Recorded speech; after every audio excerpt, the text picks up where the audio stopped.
നമസ്കാരം. Arabia this വീക്കിൻ്റെ ഏറ്റവും പുതിയ അധ്യായത്തിലേക്ക് എല്ലാ പ്രിയപ്പെട്ട പ്രേക്ഷകർക്കും സ്വാഗതം.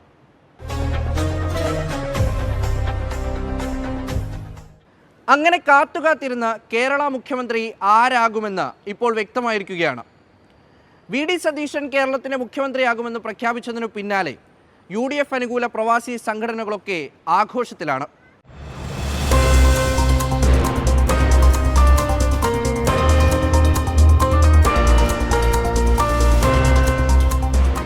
പത്ത് വർഷത്തിനിപ്പുറം അധികാരം ലഭിച്ചതിൻ്റെ വലിയ ആവേശത്തിലായിരുന്നു ഫലപ്രഖ്യാപന ദിവസം UDF അനുകൂല പ്രവാസി സംഘടനകൾ. തെരഞ്ഞെടുപ്പ് ഫലമറിയാൻ വലിയ സ്ക്രീനിന് മുന്നിൽ എല്ലാവരും ഒന്നിച്ചാണിരുന്നത്. റിസൾട്ട് പുറത്തു വന്നത് മുതൽ രാവ് മറയും വരെ UDF ക്യാമ്പ് ആഘോഷ തിമിർപ്പിലായിരുന്നു.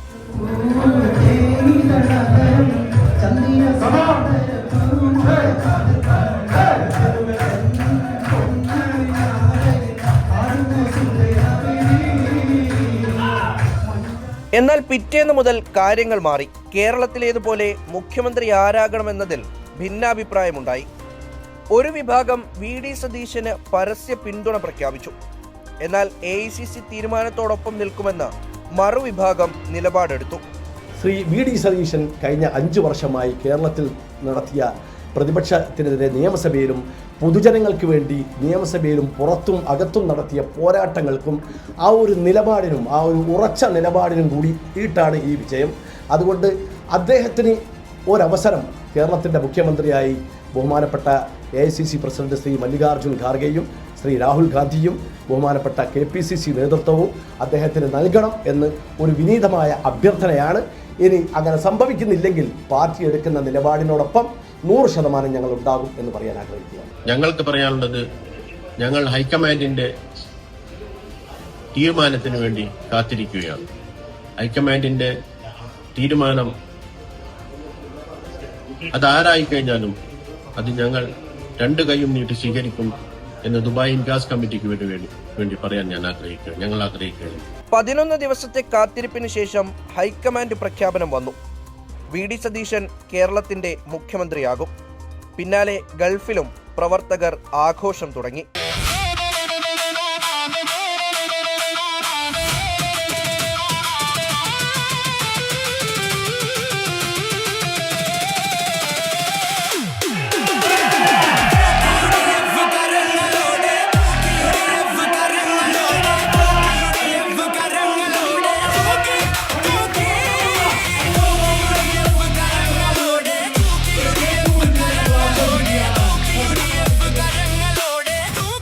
ഇൻകാസ് ദുബായ് സ്റ്റേറ്റ് കമ്മിറ്റിയുടെ ആഘോഷം ഗംഭീരമായി. നേതാക്കളും പ്രവർത്തകരും ഒന്നിച്ച് കേക്ക് മുറിച്ചു.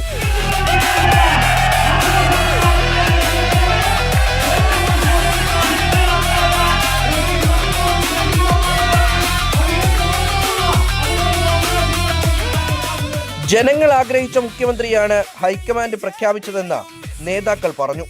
കഴിഞ്ഞ കുറെ ദിവസങ്ങളായി ഞങ്ങൾക്ക് ഊണും ഉറക്കവുമില്ലായിരുന്നു. ഞങ്ങളുടെ പ്രസ്ഥാനത്തിന് വേണ്ടി, നമ്മുടെ മുദ്രാവാക്യത്തിന് വേണ്ടി, നമ്മുടെ ആശയത്തിന് വേണ്ടിയിട്ടുള്ള പടയോട്ടമായിരുന്നു. ആ പടയോട്ടത്തിൽ ഞങ്ങൾ വിജയിച്ചിരിക്കുന്നു എന്ന് അഭിമാനത്തോടു കൂടി ഞങ്ങൾക്ക് പറയാൻ കഴിയും. ഭദ്രമായ അർഹതപ്പെട്ട കൈകളിലാണ് കേരളത്തിൻ്റെ മുഖ്യമന്ത്രി സ്ഥാനം എത്തിയിരിക്കുന്നത്. അതിന് കുറച്ച് താമസിച്ചെങ്കിലും അത് ഭദ്രമായ, വളരെ ആപ്റ്റായിട്ടുള്ള ഒരാളുടെ കയ്യിലാണ് എത്തിയിരിക്കുന്നത് എന്നതിൽ ഞങ്ങൾ സന്തുഷ്ടരാണ് എന്നാണ് ഞങ്ങൾക്ക് ഇതിൽ പറയാനുള്ളത്. കേരള ജനത കോടി വോട്ട് കൊടുത്തുകൊണ്ട്, 1 കോടിയിലധികം വോട്ട് കൊടുത്തുകൊണ്ട് തിരഞ്ഞെടുക്കപ്പെട്ട ഒരു ഗവൺമെൻറ്റാണ്. അതിൽ നിങ്ങൾ ചോദിക്കുന്നത് പോലെ VD വേണോ, KC വേണോ, RC വേണോ എന്ന് പറയുമ്പോൾ ജനാധിപത്യ രീതിയിൽ നമുക്കൊരുപാട് നേതാക്കളുണ്ട്, കഴിവുള്ള ആളുകളുണ്ട്. അതിൽ ജനങ്ങൾ മനസ്സിലാക്കിക്കൊണ്ട്, ജനവികാരം മനസ്സിലാക്കിക്കൊണ്ട് ഹൈക്കമാൻഡ് ആളെ തിരഞ്ഞെടുത്തു. അതിനർത്ഥം മറ്റുള്ളവർ കഴിവില്ലാത്തവർ എന്നല്ല. ഓരോ ഘട്ടത്തിലും അതാത് കാര്യങ്ങൾക്ക് വേണ്ടിയുള്ള ജനവികാരം കൂടി ഉൾക്കൊണ്ടുകൊണ്ട് വി.ഡി. സതീശൻ കേരളത്തിൻ്റെ മുഖ്യമന്ത്രിയാകുമ്പോൾ അത് പ്രവാസ ലോകത്തും സന്തോഷത്തിൻ്റെ അലതല്ലുകൾ ഉണ്ടാകുന്ന ഒരു രംഗമാണ് ഇവിടെ കാണുന്നത്. ഞങ്ങളെ സംബന്ധിച്ചിടത്തോളം ഒരുപാട് പ്രതീക്ഷയുള്ള ഒരു ഗവൺമെൻറ്, ജനങ്ങളുടെ ഗവൺമെൻറ്, അതാണ് വി.ഡി. സതീശനിലൂടെ പൂർത്തിയായിരിക്കുന്നത്. ഇതിനു മുമ്പുണ്ടായിരുന്ന ഗവൺമെൻറ് ചെയ്ത തെറ്റുകളെ തിരുത്തുക മാത്രമല്ല, പുതിയ പ്രതീക്ഷകൾ അത് പ്രവാസികൾക്കായാലും നാട്ടിലുള്ള ആളുകൾക്കായാലും ഈ ഗവൺമെൻറ് ഉറപ്പുവരുത്തും എന്നുള്ളത് തീർച്ചയാണ്. വി.ഡി. സതീശൻ. നമുക്കറിയാം, പ്രതിപക്ഷത്തിരിക്കുമ്പോൾ പോലും ഒരു ഭരണകർത്താവിൻ്റെ എല്ലാ നയങ്ങളും സ്വീകരിച്ചുകൊണ്ട് അദ്ദേഹത്തിന് അറിയാം എങ്ങനെ സംസാരിക്കണം. അപ്പോൾ അദ്ദേഹം അങ്ങനെയൊക്കെയും തന്നെ കേരളത്തെ കാണുകയും അതിനുവേണ്ടി പോരാടുകയും ചെയ്ത വ്യക്തിയാണ്. അദ്ദേഹത്തിന് വീക്ഷണമുണ്ട്. ആ വീക്ഷണം അദ്ദേഹം മുഖ്യമന്ത്രി ആയതുകൊണ്ട് തന്നെ അത് നടപ്പിലാക്കും. അദ്ദേഹം നമുക്ക് നൽകിയ ഒരുപാട് ഉറപ്പുകളുണ്ട്, അത് തീർച്ചയായും നടപ്പിലാക്കും എന്ന് തന്നെയാണ് നമ്മൾ പ്രതീക്ഷിക്കുന്നത്. അതോടൊപ്പം പ്രവാസികൾ ഒരുപാട് കാര്യങ്ങൾ അദ്ദേഹത്തിൽ നിന്ന് പ്രതീക്ഷിക്കുന്നു. ആ പ്രതീക്ഷകൾക്ക് വേണ്ടി ഇൻകാസ് ഒത്തൊരുമിച്ചുകൊണ്ട് അദ്ദേഹത്തിൻ്റെ മുന്നിലേക്ക് പോകും. ഞങ്ങൾ പ്രവാസികളോടൊപ്പം ഉണ്ടാകും. ഈ ഗവൺമെൻറ്റിൽ നിന്ന് നമുക്ക് ഒരുപാട് കാര്യങ്ങൾ നേടിയെടുക്കാൻ സാധിക്കും എന്ന് തന്നെയാണ് ഞങ്ങൾ വിശ്വസിക്കുന്നത്. തുടക്കം മുതലേ ഒരു ചിന്തയുണ്ടായിരുന്നുള്ളൂ, ഹൈക്കമാൻഡ് ഉൾക്കൊള്ളുന്ന ഏത് സ്ഥാനാർത്ഥിയെയും ഏത് മുഖ്യമന്ത്രി കാൻഡിഡേറ്റിനെയും അംഗീകരിക്കുക എന്നുള്ളൊരു ചിന്ത മാത്രമേ ദുബായ് കമ്മിറ്റിക്ക് ഉണ്ടായിരുന്നുള്ളൂ. അതിനുവേണ്ടി വെയിറ്റ് ചെയ്യായിരുന്നു. ജനഹിതം അനുസരിച്ചുകൊണ്ട് ഹൈക്കമാൻഡ് യുക്തമായൊരു തീരുമാനം എടുത്തു. അതിൽ അഭിമാനപുളിയതിലാണ് ഞങ്ങൾ ദുബായ് കമ്മിറ്റി. ഇൻകാസ് നാഷണൽ കമ്മിറ്റിയുടെ നേതൃത്വത്തിലും ആഘോഷം നടന്നു.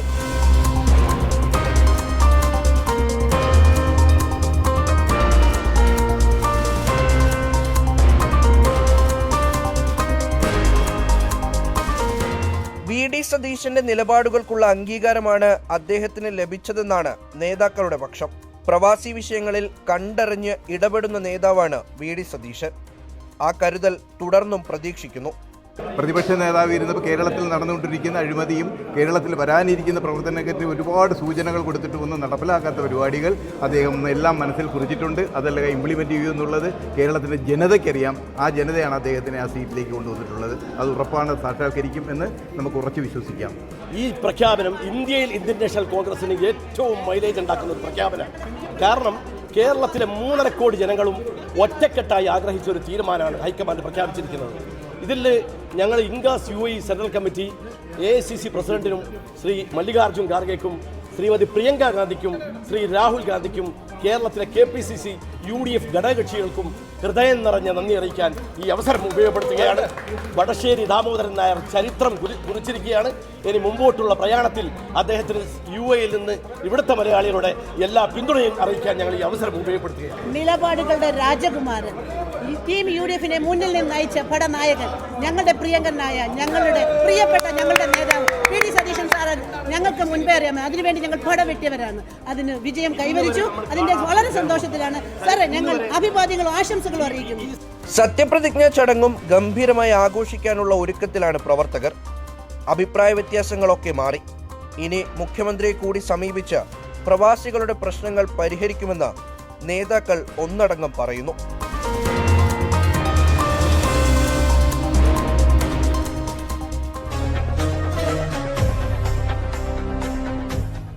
ഇന്ത്യൻ പ്രധാനമന്ത്രി നരേന്ദ്രമോദി കഴിഞ്ഞ ദിവസമാണ് UAE-യിലെത്തിയത്. 2 മണിക്കൂർ മാത്രം നീണ്ടുനിന്ന സന്ദർശനം. എന്നാൽ സുപ്രധാനമായ പല കരാറുകളിലും ഇന്ത്യയും UAE-യും ഒപ്പുവെച്ചു.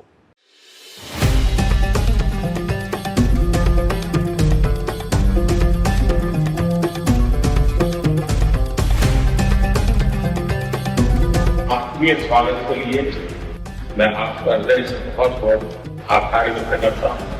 और जैसा आपने कहा, मैं अपने दूसरे घर आया, ये शब्द, ये भाव मेरे जीवन की बहुत बड़ी पूंजी है. വമ്പൻ സ്വീകരണമാണ് പ്രധാനമന്ത്രി നരേന്ദ്രമോദിക്ക് UAE-യിൽ ലഭിച്ചത്. മോദിയുടെ വിമാനം UAE വ്യോമാതിർത്തിയിൽ പ്രവേശിച്ചതോടെ ഡെസേർട്ട് ഫാൽക്കൺ യുദ്ധവിമാനങ്ങൾ അകമ്പടിയായെത്തി. അബുദാബി വിമാനത്താവളത്തിലെത്തിയ പ്രധാനമന്ത്രിയെ സ്വീകരിക്കാൻ UAE president Sheikh Mohammed bin Zayed Al Nahyan തന്നെ എത്തി. ഉന്നതതല സംഘവും പ്രസിഡന്റിനൊപ്പമുണ്ടായിരുന്നു. ഇന്ത്യയുടെയും UAE-യുടെയും ദേശീയഗാനം ആലപിച്ച ശേഷം സൈനികർ പ്രധാനമന്ത്രിക്ക് ഗാർഡ് ഓഫ് ഓണർ നൽകി.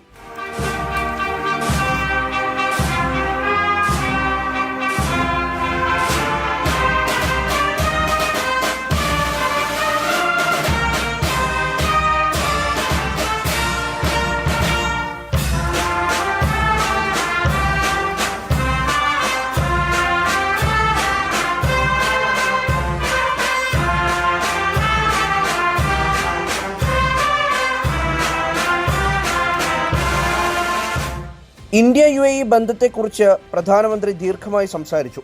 പശ്ചിമേഷ്യൻ സംഘർഷ സമയത്ത് UAE പൊരുതി നിന്നതും അതിജീവിച്ചതും രാജ്യത്തെ ഭരണാധികാരികളുടെ മനോബലവും ഐക്യവും ദീർഘവീക്ഷണമുള്ള തന്ത്രപ്രധാനമായ തീരുമാനങ്ങളും കൊണ്ടാണെന്ന് മോദി പറഞ്ഞു.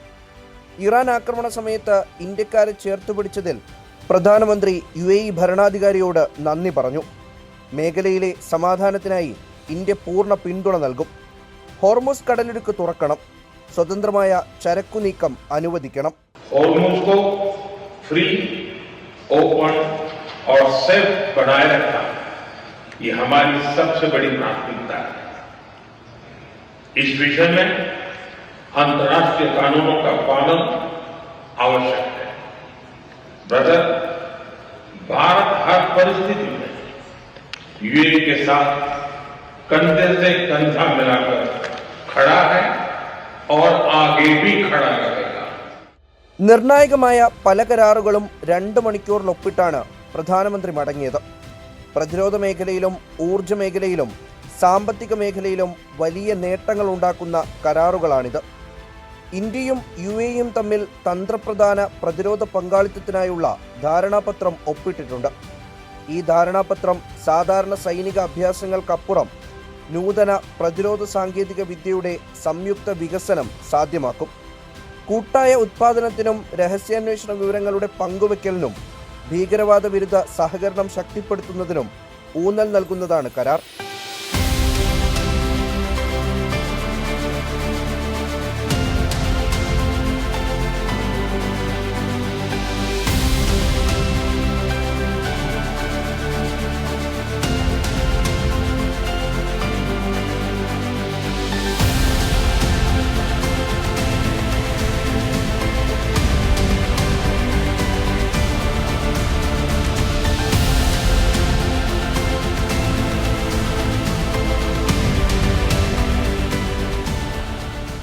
ഏറ്റവുമധികം പ്രതിസന്ധി നേരിടുന്ന ഊർജ്ജ മേഖലയിലും UAEയുമായി പുതിയ ധാരണാപത്രം ഒപ്പുവയ്ക്കാൻ ഇന്ത്യക്കായി. തന്ത്രപ്രധാന പെട്രോളിയം കരുതൽ ശേഖരവുമായി ബന്ധപ്പെട്ടാണ് കരാർ. അഡ്നോക്കുമായുള്ള സഹകരണവും പങ്കാളിത്തവും വർദ്ധിപ്പിക്കും. ഇന്ത്യയുടെ ഭൂഗർഭ കരുതൽ ശേഖരത്തിൽ എണ്ണ സംഭരിക്കുന്ന ഏക വിദേശ സ്ഥാപനമാണ് അബുദാബി നാഷണൽ ഓയിൽ കമ്പനി അഥവാ അഡ്നോക്ക്. കരാറിലൂടെ ഊർജ്ജ വിതരണം ഉറപ്പാക്കാനും ഇന്ത്യക്കായിട്ടുണ്ട്. UAEക്കാകട്ടെ ദീർഘകാല വാണിജ്യ കരാറാണ് ലഭിച്ചിരിക്കുന്നത്. ഒപെക്കിൽ നിന്ന് പിന്മാറിയതിനു ശേഷം എണ്ണ ഉത്പാദനം കൂട്ടാനാണ് UAEയുടെ തീരുമാനം. LPG വിതരണത്തിലും ഇരു രാജ്യങ്ങളും കരാർ പൂർത്തിയാക്കിയിട്ടുണ്ട്. ഇന്ത്യയുടെ LPG ആവശ്യത്തിൽ പകുതിയോളം പൂർത്തിയാക്കുന്ന കരാറാണ് ഒപ്പിട്ടിരിക്കുന്നത്.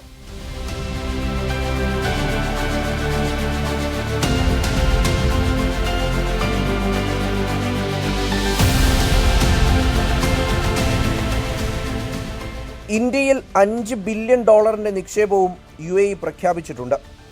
അടുത്ത വർഷം ഇരു രാജ്യങ്ങളും തമ്മിൽ $200 ബില്യൺ വ്യാപാരമാണ് ലക്ഷ്യമിടുന്നത്. ഗുജറാത്തിലെ വാഡിനാറിൽ ഷിപ്പ് റിപ്പയർ ക്ലസ്റ്റർ സ്ഥാപിക്കുന്നതിനും ധാരണാപത്രത്തിൽ ഒപ്പുവച്ചിട്ടുണ്ട്. ഇന്ത്യയുടെ സമുദ്ര അടിസ്ഥാന സൗകര്യങ്ങളുടെ വികസനത്തെ ശക്തിപ്പെടുത്തുകയും കപ്പൽ പരിപാലനത്തിനും അറ്റകുറ്റപ്പണികൾക്കുമായുള്ള ഒരു പ്രാദേശിക കേന്ദ്രമെന്ന നിലയിൽ ഇന്ത്യയുടെ സ്ഥാനം മെച്ചപ്പെടുകയും ചെയ്യുമെന്നാണ് പ്രതീക്ഷിക്കുന്നത്.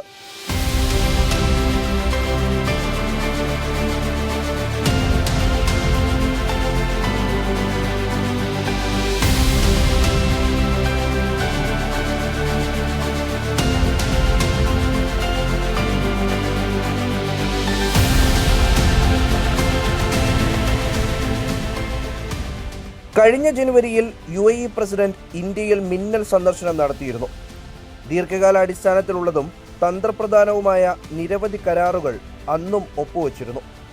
ഇന്ത്യ UAE ഐക്യം ശക്തിപ്പെടുത്താനും മാറുന്ന സാഹചര്യത്തിലും UAEയുടെ സഹകരണം ഉറപ്പിക്കാനുമാണ് പ്രധാനമായും പ്രധാനമന്ത്രി UAEയിലെത്തിയത്. കരാർ പ്രകാരം കാര്യങ്ങൾ നീങ്ങിയാൽ ഇന്ത്യയുടെ ഊർജ്ജ പ്രതിസന്ധി പൂർണ്ണമായും മാറ്റാൻ കഴിയുന്ന നിലയിലുള്ള സാഹചര്യമുണ്ടാകുമെന്നാണ് വിലയിരുത്തപ്പെടുന്നത്.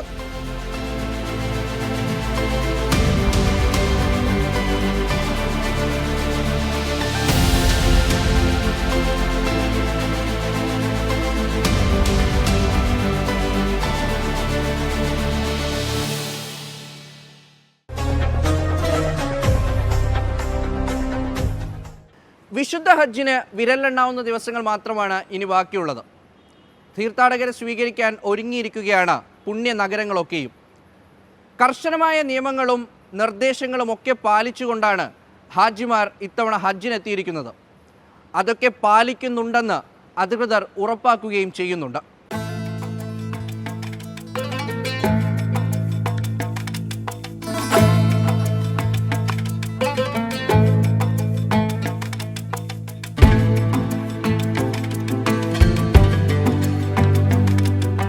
പരിശുദ്ധ ഹജ്ജിന് ഇനി വിരലിലെണ്ണാവുന്ന ദിവസങ്ങൾ മാത്രമാണ് ബാക്കിയുള്ളത്. ഇസ്ലാം മത വിശ്വാസികളെ സംബന്ധിച്ചിടത്തോളം ഒരായുസ്സിലെ ഏറ്റവും വലിയ ആഗ്രഹങ്ങളിലൊന്നിൻ്റെ പൂർത്തീകരണത്തിനായാണ് പുണ്യനഗരങ്ങൾ സാക്ഷിയാകുന്നത്. കൊതിച്ചിരുന്ന് ലഭിക്കുന്ന മധുരം ഹജ്ജിനായി വിശ്വാസികൾ ദിനം പ്രതി എത്തിച്ചേർന്നുകൊണ്ടിരിക്കുകയാണ്.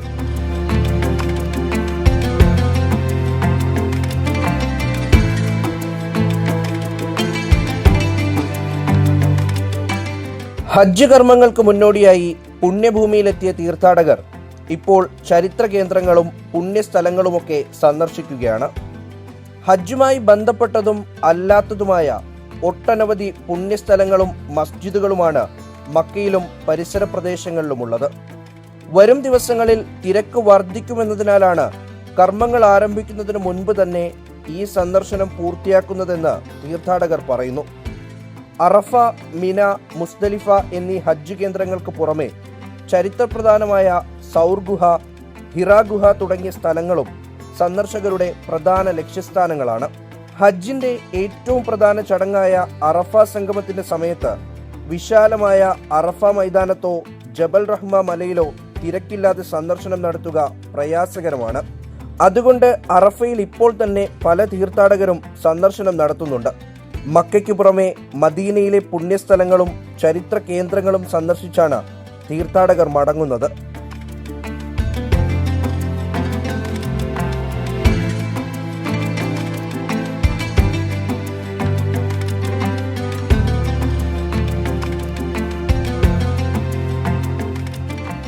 ഹജ്ജ് തീർത്ഥാടകരുടെ സുരക്ഷയും സൗകര്യവും ഉറപ്പുവരുത്തുകയാണ് സൗദി ഹജ്ജ് ഉംറ മന്ത്രാലയം.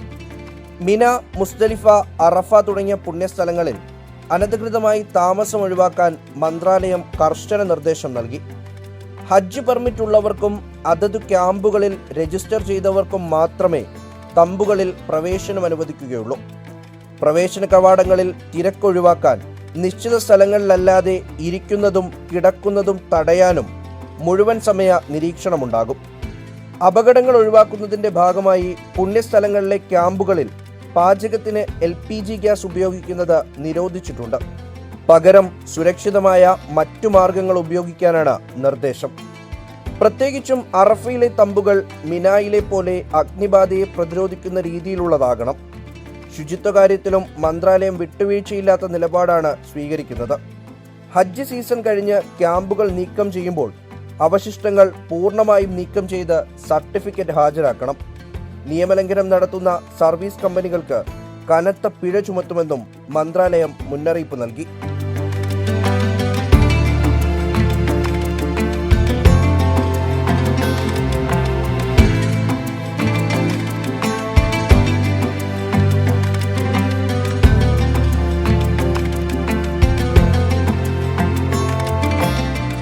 തിരക്ക് നിയന്ത്രിക്കുന്നതിന്റെ ഭാഗമായി തീർത്ഥാടകരെ ഗ്രൂപ്പുകളാക്കി തിരിക്കും.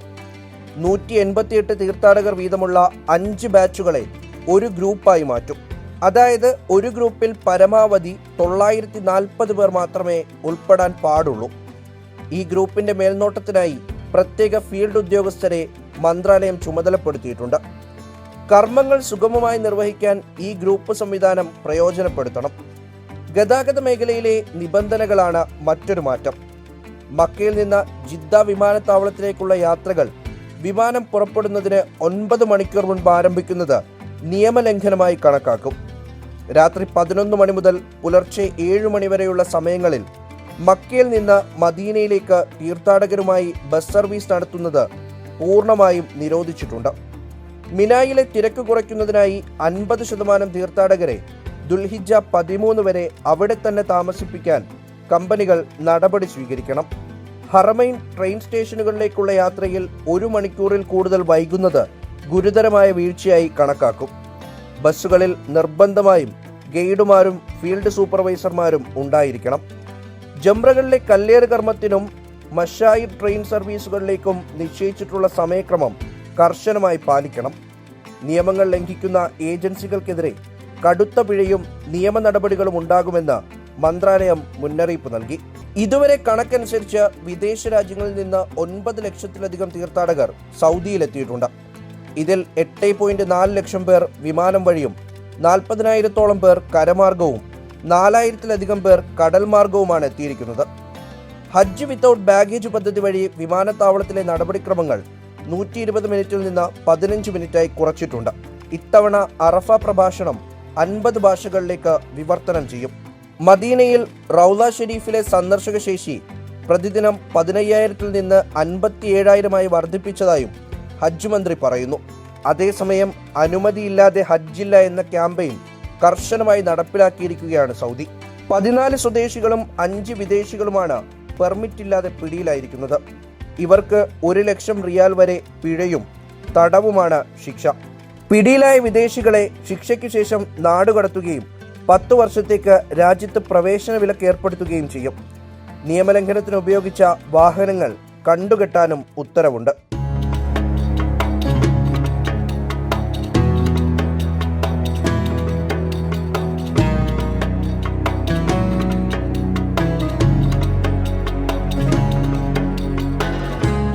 സൗദിയിലെ സ്വദേശികൾക്കും വിദേശ താമസക്കാർക്കും ആഭ്യന്തര ഹജ്ജ് ബുക്കിംഗ് ഉറപ്പാക്കുന്നതിനായി അനുവദിച്ചിരുന്ന സമയപരിധിയിൽ മന്ത്രാലയം മാറ്റങ്ങൾ കൊണ്ടുവന്നിട്ടുണ്ട്.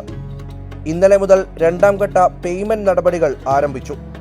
അതിനു മുൻപ് ബുക്ക് ചെയ്തവർക്ക് പണമടയ്ക്കാൻ ഞായർ വരെയാകും സമയമുണ്ടാവുക.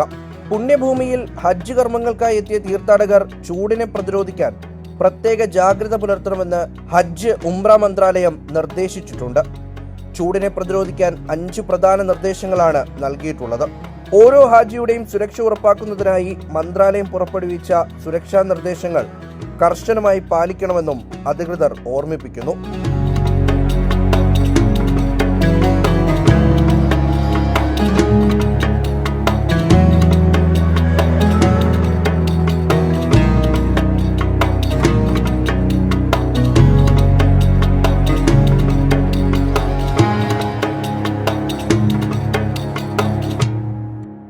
അറേബ്യൻ ന്യൂസ് വീക്കിന്റെ ഈ അധ്യായം ഇവിടെ പൂർത്തിയാകുന്നു.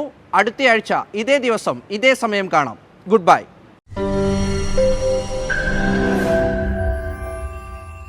എക്സ്പ്ലെയിനറുകളും വിശദമായി കാണാൻ ഞങ്ങളുടെ യൂട്യൂബ് ചാനൽ നിങ്ങൾക്ക് സബ്സ്ക്രൈബ് ചെയ്യാം.